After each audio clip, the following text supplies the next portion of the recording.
Act like a king to be treated like one. The power game, the laws of power, are understanding human psychology. Never outshine the master.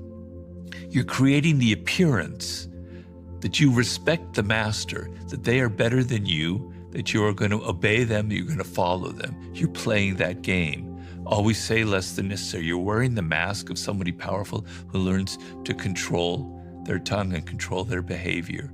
Court attention at all costs. You know the behavior that will get people to look at you and attend to you. Do not build fortresses. You understand that appearing isolated as somebody is very dangerous. You know how to play the perfect courtier. You create the appearance of power. And that is the power game, is creating the appearance of it. It becomes a self-fulfilling prophecy. Now, of course, results do matter. They do figure into the picture. I won't deny that. But the main part of the game, the main part of the laws, are understanding the role of appearances, being a good actor, and knowing how to manage that properly in a group situation. A lot of our idea of a leader and power is nonverbal stuff. Because as I said, we're an animal, we're a social animal. We don't like to understand that, but it's true. And so a lot of it's the body language. So a powerful person in a meeting is kind of relaxed. They're kind of like this.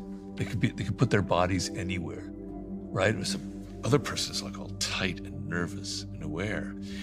A powerful person has a directed focus. A weak person is like always looking around, touching their hair, touching their face. There's a word for it, I forget what it is in nonverbal communication, but it's a sign of insecurity, right? A powerful person is able to look at everybody in the room directly, whereas somebody who's weak is always kind of averting their gaze. There are these signs of kind of confidence and charisma where you feel you are powerful and it emanates outward. Your eyes have that certain gaze.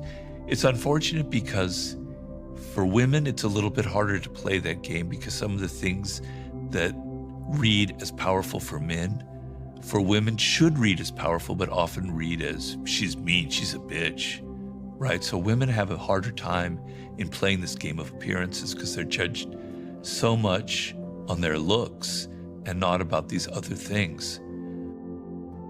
So it's complicated, but there are these kind of cues that people give off that show that they've inwardly feel secure and powerful, and it kind of emanates outward. There's a law in there, act like a king to be treated like one. If you feel like you're a king or a queen, people will believe that you are, right? It becomes a self-fulfilling prophecy. And I have this story in there of Christopher Columbus, who was like the son of like a grocer somewhere in like Portugal or whatever. But he convinced all of the kings of Spain that he came from nobility. And it was a total con game, and they believed it, but he carried himself like that. He believed it, and they gave him all this money to go and explore America, that sort of thing.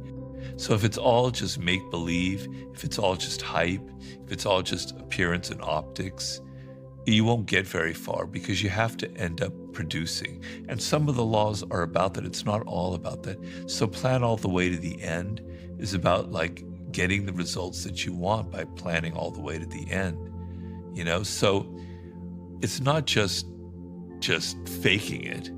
That'll get you somewhere. But at some point you have to produce. The thing is, the best way to cultivate it is to actually have results that show, to actually have a record to go upon. So you can kind of fake it like Columbus did, but Columbus already had achieved some things when he did that. He'd already had some naval skills, I believe. Don't quote me on that.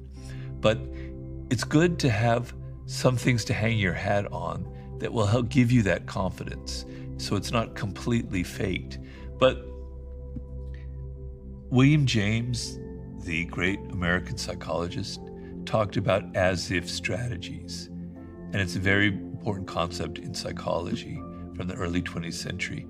If you believe as if you are confident, as if you are powerful, it will tend to be read that way. right?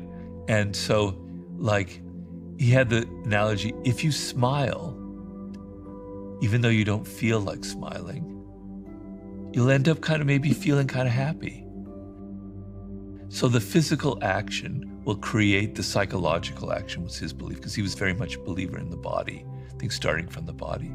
So if you believe physically and embodied that you are great, that you deserve this, it will kind of become part of your psychology and it will radiate outward. Everybody has some good qualities, right? Everybody, I think almost everybody has something that they can go back to in the past and go, I was actually very good at that. That was actually a good moment. I actually was scored in that particular moment.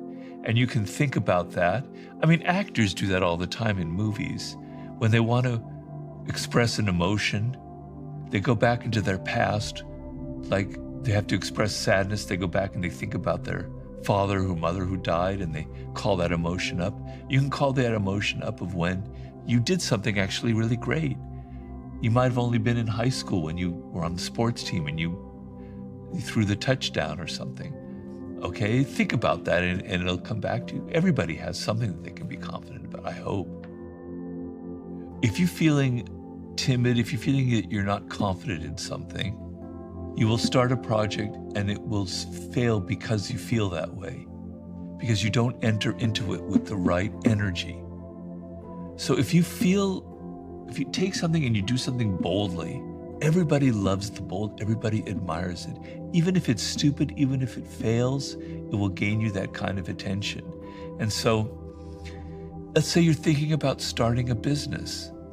Well, just go ahead and do it and be bold about it and start it and be as dramatic as you can and be as confident as you can. And it creates a self-fulfilling dynamic. People admire it. They don't admire the timid and the insecure and the guy who spends 2 years talking about that podcast he's going to start. They admired that bloke who just decided, all right, I'm going to start it. I don't care. If nobody likes it, fine.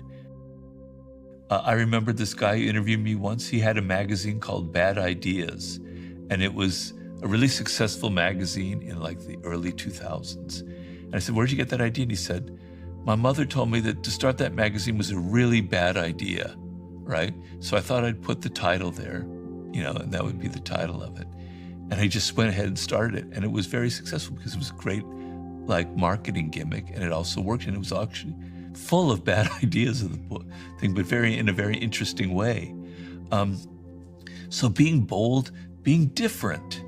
Everybody nowadays, I'm getting on my goddamn soapbox again, and I apologize to everyone about this, but everyone is so similar. Everybody is so afraid. Everyone's trying to be like everybody else. You go out there and you start something that's different, that's you, that's unique, that's loud, that proclaims I'm a different voice on it. You're going to get attention. So I want more bold people in this world. We've got too much fear, I'm not maybe a big admirer of, in some ways, of Elon Musk, but damn it, he's always bold and it always works for him. He doesn't start just a minimal business about maybe sending rockets out there. He starts a thing that's going to take you to Mars. He's bold and people love it. I like to think of who the human animal is. I like to take this out of the little specific and go into the meta area here. And what it meant to be human. We're a very creative species, right? We have language, we have consciousness, we have immense powers. Those powers developed under the pressures of necessity, of having to get things done, of having to survive in a very brutal, ruthless world where a leopard could pop out tomorrow and eat me, where there were dangers all around, where food was scarce. And under the pressure, we had to think, we had to be creative, we had to be inventive, we had to be strategic. The human brain evolved under immense amounts of pressure, okay? That's how the brain works. And I almost like to think of it in terms of barometric pressure. So in your brain, when you're feeling that barometric pressure, it's like, I gotta get this done, or I'm gonna fail, and this project won't happen, and people will laugh at me. You work like a fiend. Energy, your whole body responds, right? Your blood gets moving. You accomplish things that would normally take you months. You do it in days because you feel that pressure. You take away that pressure and you don't know what to do. And I've got like 3 years, I could do this or that. Another, you just wander around, you're lost. You have no energy, you have no focus. You're maybe playing video games, maybe you're watching porn, you're kind of distracting yourself in the moment. But but your energy is just being dissipated in like 20 different directions. So your brain needs pressure. It needs constant pressure.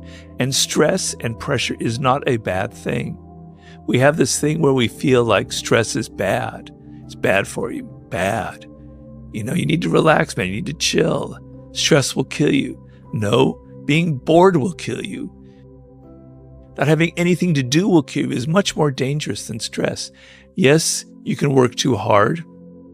You can work where there's no soul involved. I work like a fiend because I'm writing a book, and it's a very hard process for me. And I'm working far too much, but man, I love it. It's fantastic, right? And it could kill me. The stress could kill me. It gave me a stroke. But I'd rather die under the stress than be bored and have nothing to do. Okay? So feeling that pressure, it makes your eyes pop open. It makes your brain focus. It makes you alert. It makes you want to live. It makes everything seem exciting to you because you've got to get things done. So I'm writing a book right now. I could take 12 years to write it, but that wouldn't be I wouldn't feel good about it. So I give myself deadlines.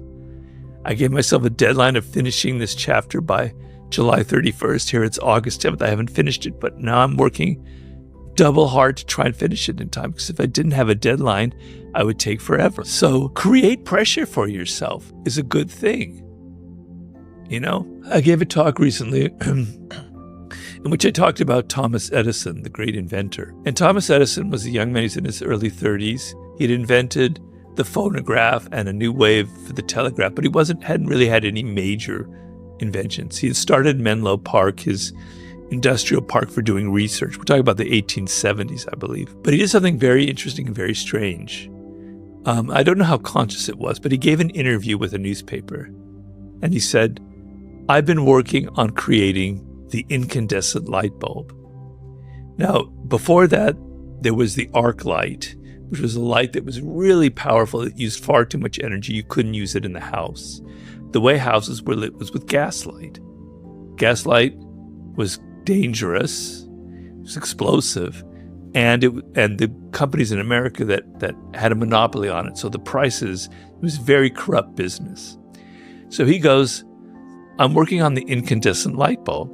The reporter's going, that's interesting. He goes, yeah, I'm close to nailing it. Wow. And he goes, yeah, and in 5 years, I'm going to light the entire city of New York with the incandescent light, with electric light. Whoa, they go crazy. They published this article, and the stock prices of gas start going down, down, down, down, down. Money flows into his coffers because the cheapness of a light bulb, the profits are just insane. So money is pouring in. He goes back to his Menlo Park where he develops ideas, and his employees who are reading about this go, Mr. Edison, what are you thinking? You had just tinkered with the incandescent light bulb. We're not even near inventing it. We're not even near creating it. And the idea of lighting New York, it's what were you thinking? What were you smoking? The equivalent thereof. And he goes, well, gentlemen, I said it to this major newspaper. We better get to work. We better make it happen. What happened with all the money that came in, he could now hire the people to do it. But the pressure of getting that done in 5 years made him do it in 5 years. It was a monumental work of persistence and discipline and detail. But he had a deadline. He didn't want his reputation. He didn't want to disappoint the public. He had to get it done in 5 years, and he did get it done in 5 years. So he created his own pressure by using the publicity angle.